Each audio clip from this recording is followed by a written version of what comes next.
অবশেষে সব জটিলতা কাটিয়ে ভারতে পা রাখলেন ঢাকায় সিনেমার সুপারস্টার শাকিব খান।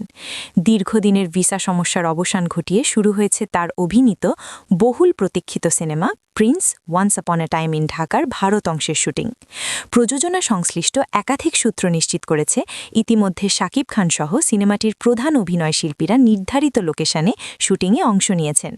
পরিকল্পনা অনুযায়ী গেল বছরের ডিসেম্বরে ভারতের বিভিন্ন লোকেশনে শুটিং শুরুর কথা থাকলেও শিল্পী ও কলাকুশলীদের ভিসা জটিলতায় তা সম্ভব হয়নি। এতে করে সিনেমাটির রোজার ঈদে মুক্তি নিয়েও তৈরি হয় অনিশ্চয়তা। পরিস্থিতি সামাল দিতে নির্মাতা আবু হায়াত মাহমুদ গত ৬ জানুয়ারি বাংলাদেশেই সিনেমার শুটিং শুরু করেন।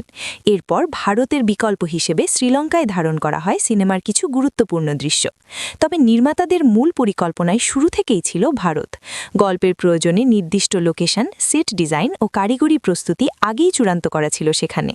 সে কারণেই শেষ মুহূর্ত পর্যন্ত ভিসার জন্য অপেক্ষা করছিলেন নির্মাতা ও প্রযোজনা টিম। অবশেষে সব আনুষ্ঠানিকতা সম্পন্ন হওয়ায় সেই অপেক্ষার সফল পরিণতি মিলেছে।